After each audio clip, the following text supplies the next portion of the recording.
Earlier today, we spoke with Senator Tom Cotton from Arkansas right here in the studio. Let's go ahead and check that out. All right, Senator Tom Cotton joins us tonight. Sir, it's good to have you on. Thank you for joining us. Thanks, Rob. Glad to be on with you. Yeah, so we're expecting, I think everybody's expecting a pretty serious repudiation of the nonsense we've seen in recent years. Democrats abandoning law and order, fiscal sanity, common sense in pursuit of this virtuous agenda. What do you expect to see next week? I do think the American people are going to repudiate the Democrats next week. So many families in Arkansas and across the country are struggling to put food on the table, to fill their gas tanks, to pay the rent, pay the electricity bills. Right. And they know that this didn't just happen. It's not an accident. It's not bad luck. This is the direct result of the Democrats' policies. We have inflation because Democrats spent trillions of dollars that we don't have at a time when our economy was already recovering from the pandemic and all the Democratic shutdowns. And, or we have crime in our streets on unprecedented levels because Democrats wanted to defund the police and end the bail system and to let prisoners out of jail. They all know that what they're suffering in their communities is a direct result of Democratic policies. Yeah, it's pretty clear. I think most voters get that no matter how much they try to obfuscate and lie, basically. I want to talk about big tech for a second. We learned this week, and we covered this a lot last night, that Facebook and Twitter worked in conjunction with Homeland Security to silence social media posts that they deemed to be misinformation, which ironically could include speech such as the origins of COVID that likely is going to end up being true, right? Yeah. The real goal, of course, is silencing dissent. And we learned that the government and big tech kind of work together in that process. And I think it's a huge and explosive story. I think it's horrifying.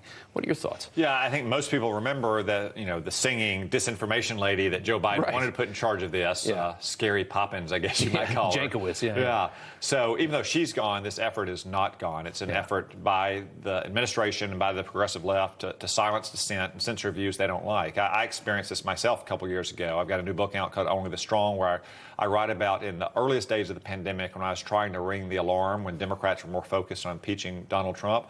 I said, after looking at all the evidence, this probably didn't originate in a food market in Wuhan. If anything, it likely originated in the labs in Wuhan where they are researching coronaviruses. We should at least be asking the question and investigating it. As I explained in Only the Strong, you had Nancy Pelosi and Chuck Schumer and Joe Biden screaming that it was nativist and xenophobic and racist, when in reality, most people with common sense and a level head on their shoulders look at the facts now and say it almost certainly came from those labs. But you see it on issue after issue. They talked about also racial justice or the war in Afghanistan or the effectiveness of the vaccine. All issues in which they want to suppress views and debate on the government party line. It shouldn't be allowed in our country. And when we win back the majority in the Congress, I promise you we're going to be digging into it. Yeah, it's astonishing what they tried to get away with, and the power that they have over big tech is, I think, horrifying. I know you agree with that. Biden recently threatened to punish Saudi Arabia for reducing oil production, which, of course, raises fuel prices as we get into the midterms. We've talked about this extensively on the show here. I see it as, potentially impeachable. I think it's certainly an abuse of power. It's clearly political. He's using the weight of the U.S. government to try and push somebody to do something that's going to politically benefit him. What are your thoughts on that? Yeah. It sounds almost like a quid pro quo, which is what Donald Trump was impeached over. Exactly. And now remember, though, he didn't ask the Saudis not to reduce production. He only asked them not to reduce production before the election. The simplest answer to this is to simply produce more American oil and gas. We're the world's dominant oil and gas superpower if we would unshackle our energy producers here in America. We should never have to go to dictatorships like Venezuela or Iran for oil. Frankly, we shouldn't even need to go to friendly countries like Saudi Arabia or Canada. We should produce more oil and gas here at home in America. Don't you think that deserves an investigation, though? I mean, it's pretty clear that he was threatening to pull funding, to pull support for Saudi Arabia in some capacity if they didn't reduce oil in the time before the election. That's pretty clear to me. To potentially withdraw troops or arms sales. And remember, we have soldiers and we sell weapons to countries around the world, not for their benefit. It does benefit them. We do it for our benefit. And Saudi Arabia has been a partner of the United States going back 80 years, and presidents of both parties have been able to work with them.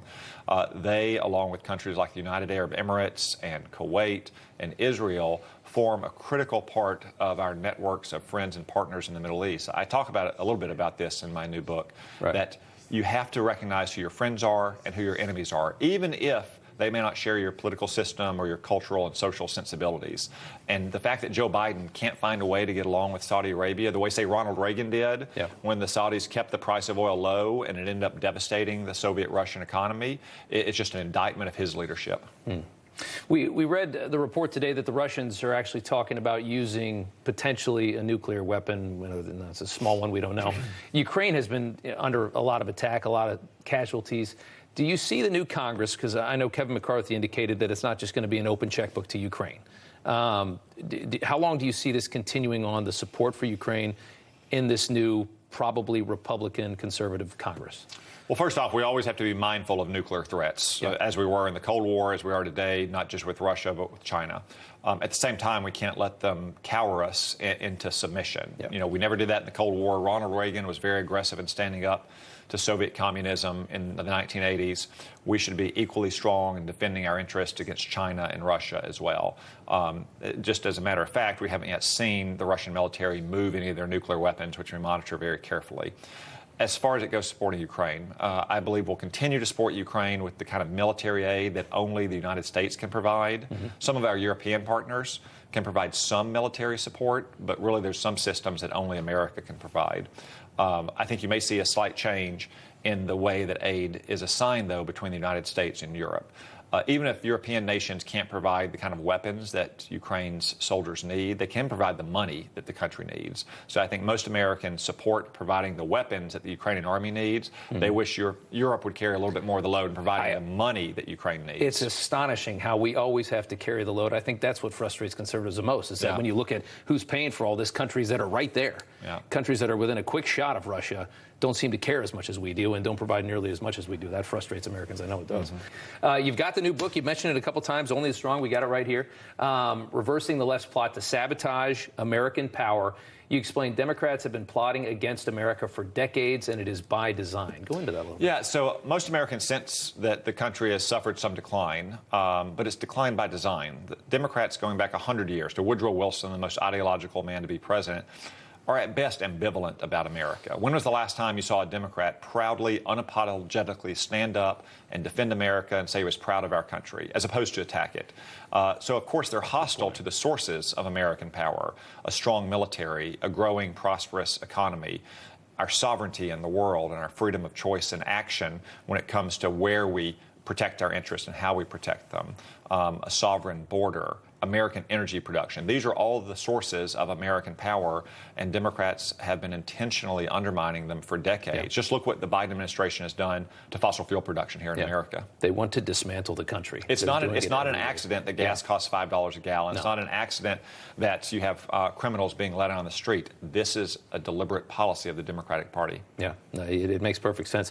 You know, a lot of people write books and then decide they're going to run for president. I know you're very young. It doesn't have to be now, but do you ever think about it? Well, thanks for the question, Rob. I appreciate it. I'll focus on this election first. We'll get to the next election. I will say this. Anybody who wants to run for president should probably pick a copy of Only the Strong to learn how to rebuild American power. Right here. Right? There's the book right there. Senator, thank you so much for coming. All right. Good to see you. Thanks, Rob.